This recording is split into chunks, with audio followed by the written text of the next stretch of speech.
Marriage is hard. There's no sugarcoating that, but it's worth it. But when you add in money, that complicates things in a whole different way, doesn't it? You each have different skill sets with money, you have different ideas about money, you have different emotions about money, and let's face it, different habits. It takes work and a lot of intentionality to get on the same page just in your marriage, and then, of course, with money, even more intentionality. So, one of the things my husband and I do, and we've been doing this now for 8 years, we go on what we call a dream date. This is an opportunity for us to get together and just simply dream about our future.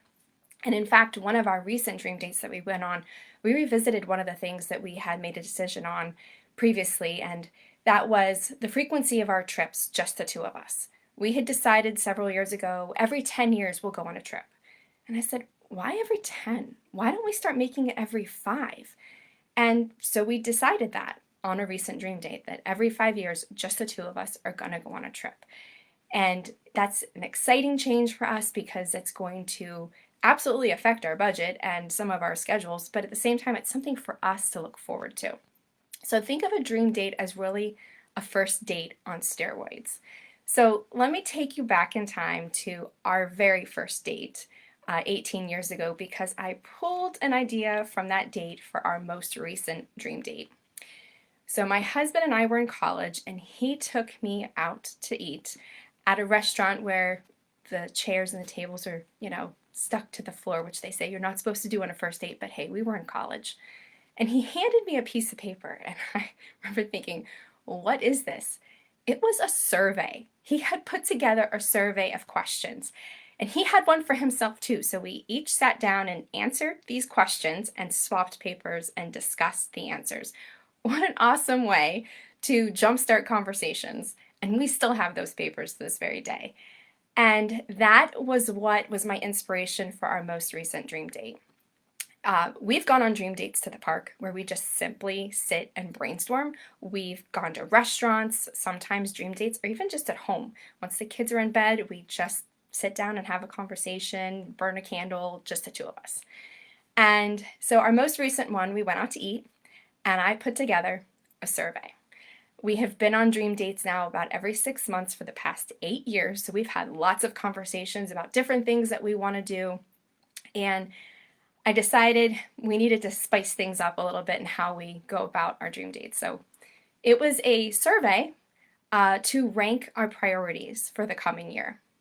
And it actually made our conversation go a little more faster than usual because we were able to just quickly identify what we wanted to focus on. And that was the focus of our conversation is what are those top priorities that we each had. And it was fascinating to compare each of our papers and to see how much we really had in common in terms of what we were ranking as 1 and 2 top priorities.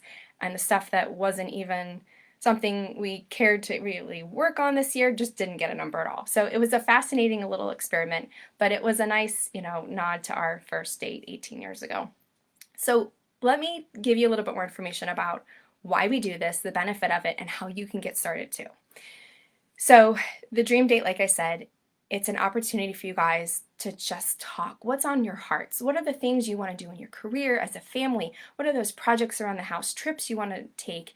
What are all of those things that you just have a burning desire to experience in life? Put that all on paper. And I'll warn you, the list can get long, but that's okay.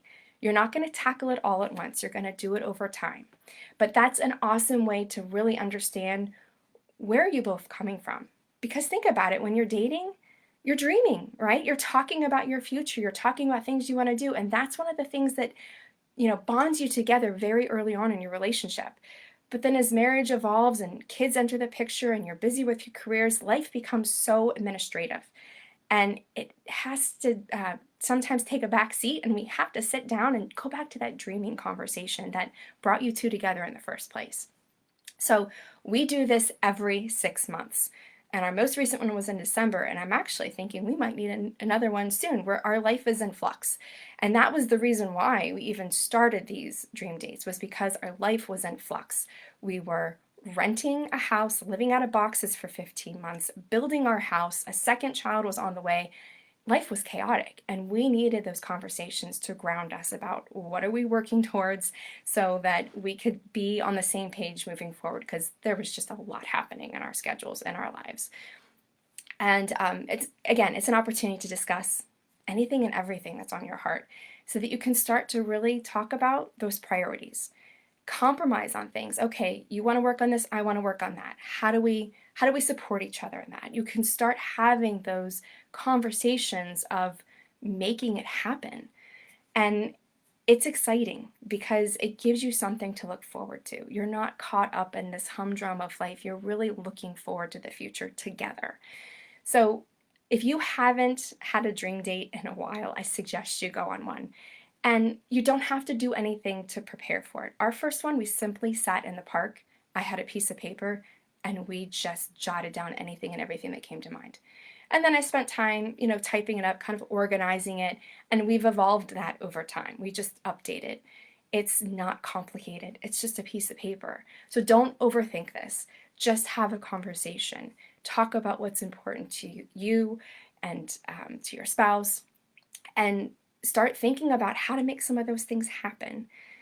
The other thing I want to encourage you to do is just make sure it's happening consistently. Get started, but have them more than once a year.